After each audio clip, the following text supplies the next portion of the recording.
Please just listen. You don't really need to see her. Goddamn. Okay, my outfit ain't even that cute today. Jesus. Stop it. Okay, bye.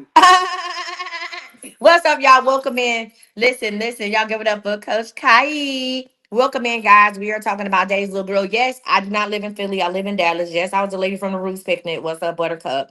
I will give part three when I get a little break in between my calls. Listen, we are talking about, and I'm sorry that y'all can't see my outfit. I'm gonna hold my hand like that so y'all can see some of the comments.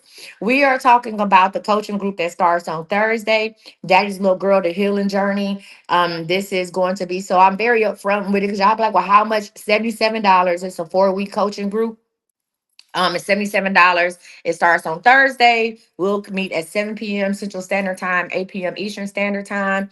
This is a trauma-informed healing program designed for women who grew up without their fathers and who want to stop repeating the emotional patterns of absence, abandonment, and attachment wounds in relationships. All right. So this program offers a safe space for those that never had one and the guidance that you always needed. Okay, so I have something called the coaching circle. The coaching circle is $77. You can go ahead and join a curtain circle, and every 4 to 6 weeks, we start a new class. It's $77 a month. You get the coach, and the first coaching we're going to do is going to be Daddy's Little Girl. Because guess what? Father's Day is coming up. And y'all listen, there's a lot of grown women who are they want to be acknowledged on Father's Day because they baby daddies or their ex-husbands or whoever ain't around. The father of their children is not around. And B, there's a lot of women on Father's Day that are going to be like, well, what do I do now? You know what I'm saying? I don't care how old you are, you still want to be daddy's little girl. You understand me? You still want to be daddy's little girl. So I just want to go real quick about the breakdown. You can order my books at girlfu.com as well. Here, I'm gonna pull this up just a little bit. You can sign up. You can either go to the link in my bio and sign up for the class, or you can order the books. Let me look at my schedule today, y'all, because I'll come back on before I actually go live if I got some time, and we'll have another discussion because I want you all to be able to join the live and talk about your experiences of growing up without your dad and how it had affected you. And hopefully, even from these lives, we're able to touch other people. Right. Some people may not be ready to join a coaching group like that. Some people may not be ready to confront their wounds. But your story, listen, your story might be the thing that they need. Your story. So hold on, y'all. Baby, y'all hoes is not fucking around today. I'm trying to see when do I have a break. Jesus. I do have another break around. So I will come back at like 3:45 and we'll do this again. We'll pick up at 3:45. Uh Kai, well, she on Facebook, Miss Kimberly. You can send us an email at thisiscme.com so Kai can help you with that. All right. So I do have a break about 3:45, and I'll come back and we'll go ahead and talk about this again. But welcome in, guys. I'm talking about the 4-week program. If anybody is watching and you need help on how to sign up, or you're like, hey, I really don't know where to sign up, but I want to be part of this, go ahead and click the link in my bio. You can send me a message, or you can go to girlfu.com and send us a message. And we will go ahead and email you the link directly. All right. If you don't know, my name is Coach Misty. Outside of being a badass bitch, I am. Listen, I have been a life coach since 2009. I don't really do the math no more. I know it's almost been 20 years. I work on listen, I work on total transformations. That's what we do. Total transformations. That's what I do. Right. And in order to change the outside, we got to work on the inside as well. So what I want to do is I'm going to talk to you. We talked about the program. Week 1 is facing the father wound. Week 2 is rewriting the story. Week 3 is about love, trust, and emotional availability. And week 4 is reparenting and reclaiming softness. All right, and reparenting. They're like, what you mean reparenting? Let me say this and say that. Your daddy may not ever apologize. Your daddy may not ever apologize. Your mama may not always tell you the truth. And just because we are talking about this, I want to say this to say that please do not think that I'm not about to put up a program or write a book about motherless daughters. Trust and believe that. Because I don't know what's worse, growing up with a father who wasn't there or a mother in your face that didn't care. I don't know which one is worse. So I'm definitely going to write a book and do a coaching program about motherless daughters. I just have other things in the pipeline. So I trust and believe. Listen, and what I put out when I talk about absent dads, I'm not here to bash your father. We not here to be like a he did this and he did that. That's not what we do. Oh, hold on, y'all. I forgot we had our flash goal. I need 16 more people. Welcome in. I need 16 new gifters to send the goat. 16 people, not just one person sending 16 of them. Let's go ahead and hit our flash goal today. It's an amazing day to be alive. Let's go ahead and hit our flash goal today. I'm going to just read a little bit about the father gap. This is chapter 1 of my book. I'm gonna read a little bit of it, and I'm gonna open the floor up to questions. And you can join the live if you have questions. All that stuff. Okay. All right. So first of all, let's talk about the father gap. I'm gonna read a little bit from the book, and because we're gonna use the book. If you when you do sign up for coaching, not if a lot of people, this coaching should be booked out. When you sign up for coaching, you will get the copy of the book, the ebook for free. The book does come with that. We need 12 more people to send the gold gift. 12 new gifters to send the gold. I do appreciate y'all. We need 12 new people. What's up, Nova Reese? Nova Reese is the gift queen. Listen, 12 new people to send the GOAT gift. Okay, Nova Reese gonna get it done. All right, y'all. Let's talk about the father gap. I want y'all to understand what's missing. Okay, so I always start. I'm gonna start everything that we do, every uh talk I do, every live, whatever the case.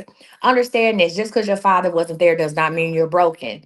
Just because your father didn't love you doesn't mean you are unlovable. And the absence of your father was never a reflection of your worth. And I think once women understand that, we will make better choices in men, right? But I want to say this to say that understand that your father's absence, whether it was emotionally, mentally, and spiritually, or whether it was physical, has shaped you. I want you to know that the absence of your father has shaped you. You may not want to believe it. You might want to be, oh, I'm stronger, I'm better without him.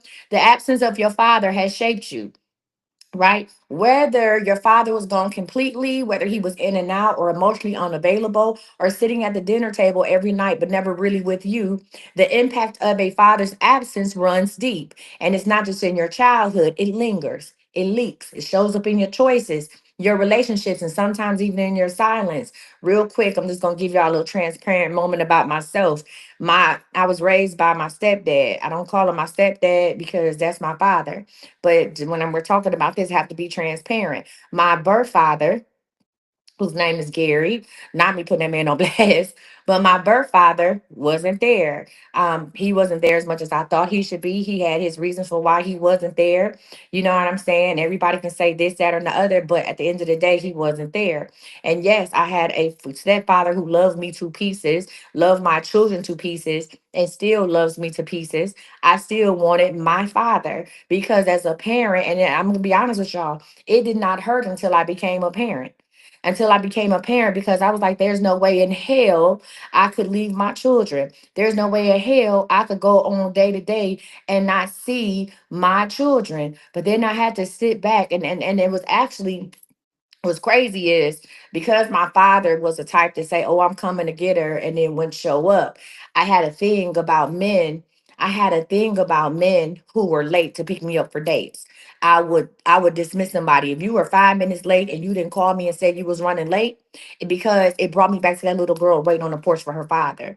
It brought me back to that little girl who was kicking and screaming and crying when my grandmother and mother would say, Misty, it's 10 o'clock at night. He's not coming. He should have been here hours ago. It was that little girl who was still waiting on the steps, waiting to see headlights coming down the street to see if that was her father, right? It was her. So when I would talk to men or date men and they would not show up on time, it was always a problem for me. Okay, it would trigger me and I would just cut them off. Now, here's the crazy part. That wasn't the crazy part. The crazy part was this: I met a man who I knew was no good for me, but because he had never showed up late to my house, because he had never left me hanging, I stayed with him and excused, I'm not gonna say overlooked because I knew what was going on. I excused a lot of his behaviors because that's the one thing I said, well, he might do this, and this, but he ain't never left me hanging. And when he say he coming, he coming. Now, I used to think, when I sit back now and think about it, because I had to reparent myself, I've done the healing, I've done the work, right? Well, healing is a continuous journey. The crazy part, I'm like, bro, You really stay with somebody who was no good for you because that's the one thing that they did not do. That's the one thing that they did not, is that he always was on time. Yeah, he might be talking to a bunch of other chicks, but he was on time for me. Yeah, he might be lying in my face, but he's always on time. And so as in essence, I was dating what I like to call the fantasy father. And that's, we're gonna go over that in the book and we're gonna go over that in class. I had started dating the fantasy father, the one who showed up on time. Understand that the choices in men or dating partners that you make, whether you date male or female, whatever it is a reflection, because a father is a girl's first love, or should be. But let's get back to it. I want to say this to say that there's a unique kind of grief reserved for girls who grow up with a hole where a hug should have been, right? It's a silent grief, a slow burn ache. It is the pain of birthdays with no cause, the disappointment of school plays with one empty seat. It is a confusion of being told you're too emotional when all you wanted was to be seen. And this is what I like to call the father gap. It is the emotional, psychological, and spiritual distance between who you needed your father to be and who he actually was, right? So sometimes that gap is miles wide. Sometimes it's just a few inches, but no matter how big or small, if left unaddressed, the gap can quietly govern your life. Anybody got any questions about what I talked about? Anybody want to add any comments to it? I have probably about, let me see, it's my first appointment at text. I have until like 2:05. So I probably got about 20 minutes. 20 minutes to stay on here with y'all. So if y'all want to add a question or talk about it, like let's get into it.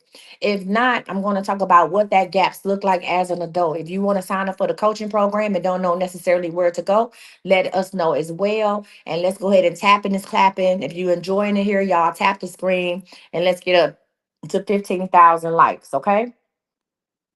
All right. So let's go ahead and get into this real quick. Hold on, y'all. Look, I'm trying to buy some time. I'm texting. I'm answering people text messages like, hey, it's Coach Misty. So let's get into it, right? So we don't always notice it until we're grown and crying over someone we who never even promised us love, or when we find ourselves begging for bare minimum effort, or when we are exhausted from overcompensating, overgiving, or over explaining our needs, right? Malika says, I stayed in a relationship because he physically took care of me, not emotionally, just like my father. Right? I'm doing just fine. How you doing, Shakira? Understand, we try to make people stay because someone didn't. A lot of us bend over backwards to make relationships work because the ultimate relationship we wanted, we never had it, right? And whether you acknowledge it or not, sometimes we are in a place where you cannot stand to be alone because you feel like you've been alone your whole life. We become hyper independent. Also, we become hyper independent because depending on someone felt like a setup for disappointment. So all my independent women who, oh, I don't need nobody, I don't need no man, woo woo woo. We do that because you were grown. Someone taught you that. You grew up like that. Your mother said, hey, we don't need him. And I, mother, stop saying that. Stop saying that, mothers. Your fight ain't your baby's fight. Huh?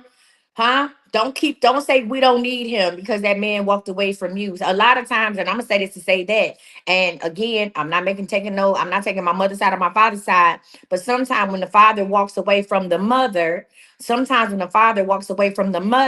he is automatically pushed away from the child because the mother cannot handle the rejection. So because the mother cannot handle the rejection, she will snatch the child away from the father in order to make him hurt.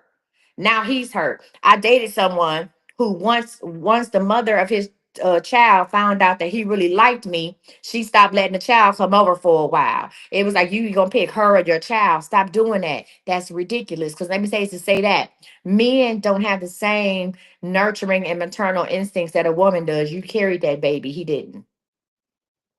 You carried that baby. He didn't. Men can go out. Listen, a man can have 10 kids at one time. You can only carry one.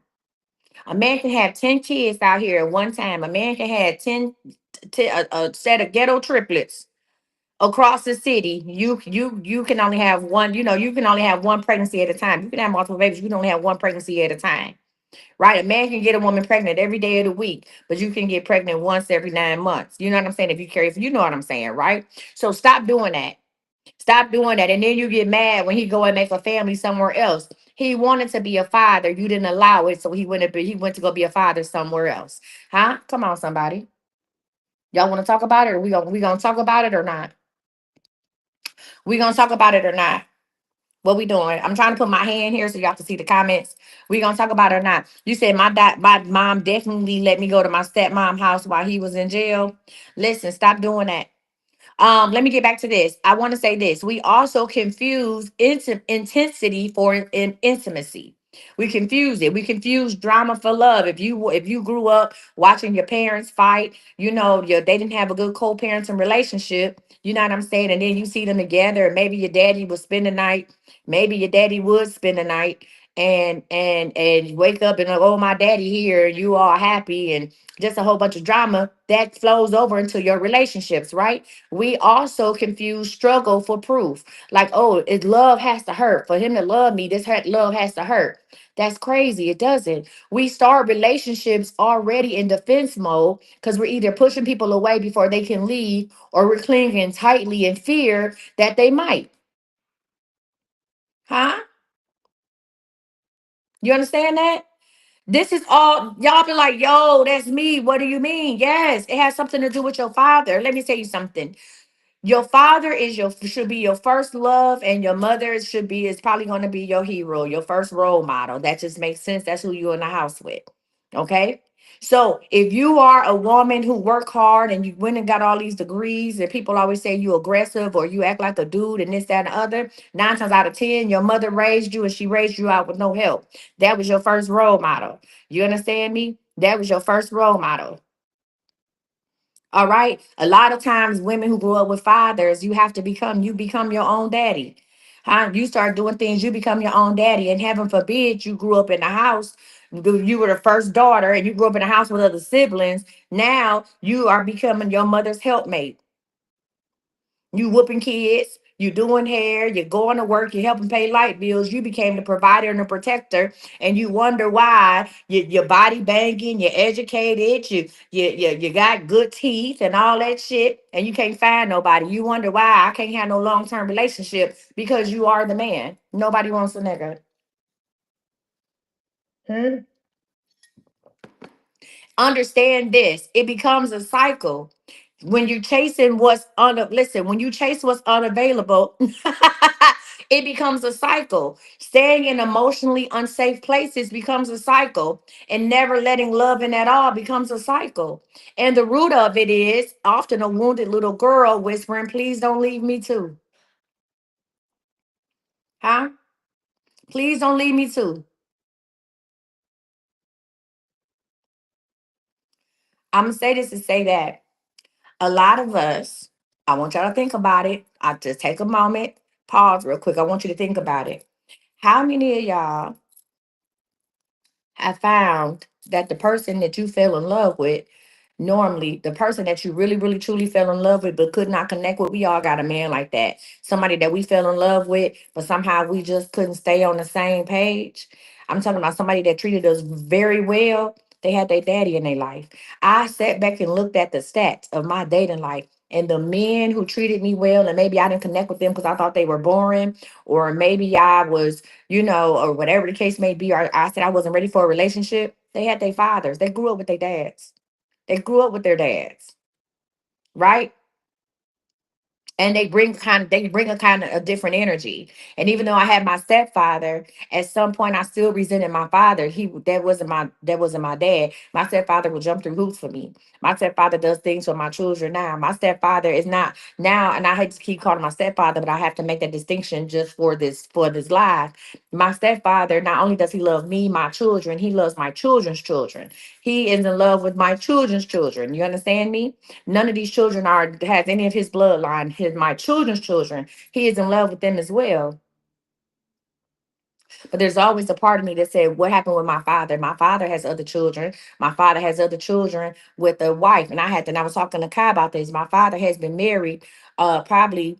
I think my father got married to his current wife when I was around 2 or 3 years old. So they've been married over 40 years, and they have 2 sons. I never talk about my other brothers because I don't know them, right? I don't know them like that. But they have 2 sons, and it used to hurt my feelings that I'm like, how did my father stick around with these two sons. Like he was their dad, he was around for them. But understand this, my father attached the love for the kids to the love of the woman. I had to sit back and think about it. My father attached the love of the kids to the love of the woman. You understand what I'm saying? Also, I'm gonna say this to say that my father never planned to have me. My father did not want me. Some of y'all need to say that, and I need y'all to say that with y'all chest because I need y'all to understand this. I need y'all to understand. Sometimes these men don't want these kids.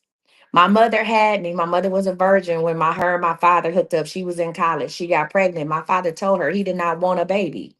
He wasn't ready for a baby. My mother was in love with my father, and she had me anyway. Right? She had me anyway. And anytime you try to force something on a man, 9 times out of 10, it's not going to work out well. At this point, if what I know about life right now, if you get pregnant by a man and he says he don't want the baby, I'm not telling you what to do with your body. And I know some states it's even illegal now. But if you get pregnant by a man who don't want the baby, walk away. Stop trying to make that man be a parent. He told you what he didn't want. Don't even put your kids in the middle of that. Don't even put your kids on somebody who don't want them in the first place. It was not planned. So like I said, as I became older and I stepped back and I looked at my father, not as my father, but as the man Gary, I understood he never did want me. He was in college. He wasn't planning for no baby. And then when he tried to work it out with my mother, I'm talking about on a co-parenting level, she wanted the whole family. He did not. So his thing was, I'm gonna walk away. And so as he then became established and met someone that he was in love with, and they planned for a family, and that's why he stuck around. Is it right? No. You know what I'm saying? It's real. See, we're not gonna talk about right or wrong here. We're gonna talk about real. It's real. He planned for those children. He wanted to start a family. Also, my father didn't have a father. My father was raised by a single mother. It wasn't until my father married into a family with a woman who had two parents that her father started to parent him. Where's my gavel? Because the shit just got real. I also have to understand why my father started coming around once my kids were born and trying to do things with my kids because somebody had to parent him. He married into a family where he was able to see what two loving parents look like. He married a woman who was nurtured by two parents. He came from a single parent household. My mother came from a single parent household. Neither one of them were fathered. Huh? So once he was around a family, a nuclear family, and he saw what it was like, and this man took my father under his wing because he recognized his wife's father recognized that, hey, this young man needs a father figure. That's how my father learned how to become a father. And my brothers, because they are much younger than me, they were able to reap the benefits of having a father who had been fathered. Come on, somebody. Who's signing up for class? Who's signing up for the coaching class to start Thursday? We need to think about that. Huh? Do I forgive my father? Not necessarily. Do I understand? Absolutely. Do I forgive him? No. Do I understand? Yes, I do. I get it. Do I wish I would have got it a long time ago? Maybe I would have made better choices than men. Absolutely. Can I go back in time? Absolutely not. Am I thankful for the experience I have? Yes, ma'am. And am I going to take what I learned to help you? That's what we're here for. Let's talk about this before I go. The silent inheritance. Let's talk about this, right? Understand this. What you're going through, you did not ask for it. Well, listen, growing up without a father, you did not choose that. But if your father did not model how to love you right, how to protect your heart, or how to show up consistently, then chances are you learn to settle for fragments. Whatever you're going through in your relationships, that's not, you didn't ask for that. That's part of your DNA or lack of DNA. You have learned to settle for fragments, right? And and I talk about this before, the mothers, if you are a single mom and you know you there for your kids, and I'm gonna be honest with y'all, it's been times where, you know what I'm saying, my kids would be happy as hell. They father did a lot of time in feds. They would be happy as hell to go ahead and be like, oh my God, I gotta my daddy this. And I'm like, I'm the one here for you every day, and you don't be that enthusiastic about me. Like, damn, my daddy this and my daddy that. You don't act like that about me. Like, why don't you act like that about me? Because I'm saying this, kids, look, you there every day. Not that, and you be like, oh, they take me for granted. No, they don't take you for granted. They are excited to see. They don't see him. And it bothers us. And we need to stop. We need to stop. Let them kids be excited. Don't take that from them. Because when you do, they're gonna settle for fragments. Understand they are happy to see him because they've been missing him. Kids don't think like we think now. A 6 and 8 year old ain't gonna be like, oh my God, he's a piece of shit. And even though if they hear you say it, they're not gonna be like, oh, he a piece of shit and he didn't come see me and he's something wrong with him. No, they're gonna think something is wrong with them. So when their father shows up, it's validation for them. When their father shows up, it's validation for them.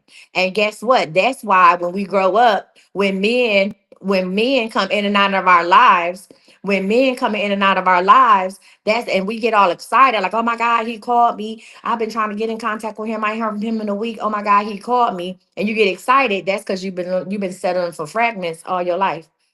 You've been settling for that shit all your life. You didn't even know it. That gets you excited. When somebody you ain't heard from or somebody who don't pay you no fucking attention finally give you a call, when they decide they want to talk to you and they show up and you just so ready to available, that's the little girl inside of you that's happy that her daddy showed up to this birthday when he didn't show up to three others. All right. And I want to be clear before we go to get off of here, and I'll come back and talk about it. We are not blaming our fathers. That's not what we're doing. This is about acknowledging the reality about their presence or the absence that shaped us. I'm not father bashing. Some fathers didn't know how to show love because they were never taught. That's why I told you about my dad, my birth dad. Others were too broken. Some were too lost. Some were too selfish or too scared. And some were around physically, but emotionally, they were unreachable. Right. So you may have grown up and heard people say your mom did the best she could. And I guess what? She probably did. But if no one ever acknowledged the pain of the missing father, you might have pushed that down and kept it moving. But that pain, I promise you, it did not disappear. It just went underground. But now it's time to unearth it, not to drown in it, but to release it so that we can have better relationships with the people in our lives, so that we can co-parent better. Huh? Some of you all push the fathers away of your children because you didn't have a daddy. You don't understand the importance. My son went through that. My oldest son, I have a granddaughter that's 9. And my oldest son, his father, even though he did a lot of jail time when he was little, his father, my son had my stepdad, right? My son had my stepdad. My son's father, my kid's father, came home and did what he was supposed to do. And he has a wonderful relationship with those kids now, right? With the kids. He has an amazing relationship with them. So when my son had a baby, he was like, hey, I'm going to be an amazing dad. And then he was able to go to his father. My son can go to his dad and be like, Dad, what should I do? But he had a baby by a family, and he had a baby by a woman who did not have any father. There was no fathers in his family. It was a family full of matriarchs.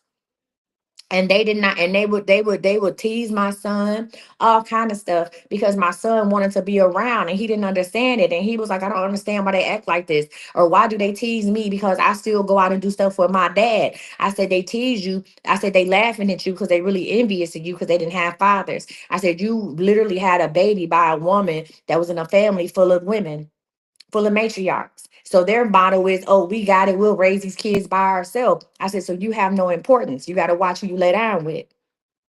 Watch who you lay down with. I've seen women who didn't grow up with a father have a baby by a man who did have his father, and they don't work out, but he still want to be a father to the baby. And she pushed him away because deep down inside, she need a daddy too. Ooh, shit. Huh? You push him away because deep down you want a daddy too. And at some point you become envious, not of your child and the father. You become envious of the love that your child is going to receive, and you feel left out. But that's okay. We're gonna help you with that. We're gonna help heal all that. Don't worry about it, sweetheart. Don't worry about it. Huh? Before I go, I want to say this to say that. Here's what you need to know. And I want you to say this: you are not what he failed to give. Before I go, I want you to say, notice, you are not the rejection. You are not the abandonment. You are not the disappointment. You are not the unanswered cause. And you are not the daughter that he did not fight for. I want you to know that you are still worthy of consistent, safe, and healthy love. A lot of y'all want a man to fight for your love. That's because your father never did. Huh? You want a man to stand up for you because your daddy never did. Huh? I want you to know that you are still allowed to heal, to be whole, and to have standards. You are allowed to mourn the love you didn't get, even if it makes other people uncomfortable, like your mothers. A lot of our mothers don't want to talk about the daddy because they don't want to address the hurt that they had. So they don't want to talk about the father. I don't want to talk about all that. You, mama, what happened with you? I don't want to talk about all that. Girl, that was 25, 30 years ago. Leave that shit alone. You know why? Because she's still hurting. And she even pushed it to the back. She had to push it deep down, whatever she was going through, so she could make it through and raise y'all. Right? So she don't want to talk about that. Emotions, we not getting there. So you're gonna have to be the answer for yourself. Sometimes we can't go to our mamas and talk about it. Huh? Either they don't want to talk about it or we don't get a constructive conversation because they still are speaking with venom and hurt in their spirit. You understand me? I want you to know that you can grieve what you didn't receive without staying stuck in victimhood. You can honor the loss and still choose to build something new. And this is your space, the Daddy's Little Girls Healing Journey Coaching Group. This is your space to do just that because you are not broken, ladies and gentlemen. We are rebuilding. You're going to be stronger, wiser, and softer. Huh? Trust me, I'm saying this. I grab the belt on that. I'm not for that whole strong woman. We over here. I know, fuck all that. You strong as hell, bodybuilding ass. Stop being so strong. Be soft. Learn how to be soft. Please soften up for you. Soften up for these kids. Okay, accept. Listen, when I say accept who you are, I'm not telling you to accept defeat or accept something. I'm talking about learn to be who you are. You are a woman. You are not meant to listen. You are not meant to be hard as hell. You are not meant to be the provider and the protector and the everything to everybody. You wasn't meant for that, huh? Did you see when Noah was building his ark? Did it talk about anything about his wife sitting? Was his wife carrying around lumber? Hell no. Mary and Joseph was Mary out here knocking on talking to people at the end? No, Joseph did that. Stop. It's people who still want to love you. It's men that want to love you, but you got to love yourself. You got to love yourself through this daddy thing first. People can only love you as much as you love yourself. Yeah, a lot of times we want men to pour into us, whether we know it or not. Men can't come in and love you. They can't love you for you, love you for the ex who hurt you, love you for the daddy that wasn't around. That's a lot. And that's why they turn and run. You might be everything. You be like, oh my God, but that was everything he said he wanted. And they left because that was too much. So we have to learn how to fill in those holes, repairing ourselves, forgive the other people that did it, and then go around and come back whole. And you won't have all that baggage on you. Y'all be talking about, I don't wear makeup. You ain't got to wear makeup. You got a 10-piece luggage set on your ass, and it's called emotions. Now listen, I gotta go and do these calls, y'all. I will be back at 3:45. I got calls to make. Listen, take a screenshot. If you go to Girl FU, you'll see the healing circle. Daddy's Little Girl, you can go ahead and sign up for it, or the coaching circle, you can go ahead and sign up for the coaching circle, do all that good stuff, or you can click the link in my bio and go to my link tree. When I come back at 3:45 Central Standard Time, 4:45 Eastern Standard Time, you all can join. Like we had the young lady, shout out to her who called me. You can come in the live, you can join and talk about it. We are going to talk about how the patterns are passed down, repeating what you did not get, right? Because I need y'all to stop doing this. Listen, thank you. I love you too, friend. Understand if you follow me, I appreciate you. I don't have multiple pages. Please beware of any messages you get from other pages talking about the official Coach Missy. Is not. I have over 134,000 followers. I don't have no other pages out here, and I damn sure don't message people. Okay. So when we come back at 3:45, we want to talk about the patterns that were passed down and repeating what you did not get. Because not only do I want to help you heal, I want to break the cycles for your children, male or female, girls and boys. Go ahead and break the cycle of that. And hopefully at some point down the line, we learn if you don't have a good co-parenting relationship, we can learn how to have a good co-parenting relationship because you have let go of the hurt. You have to in order to let go of what happened between you and the children's father, you got to let go of what happened with you and your daddy too. All right. All right. Facebook, YouTube. Thank y'all for rocking with me. The blue screen and all. I'll go ahead and delete those other ones. Stay blessed. Share this information with somebody who just might change their life. TikTok, you said I'm going through my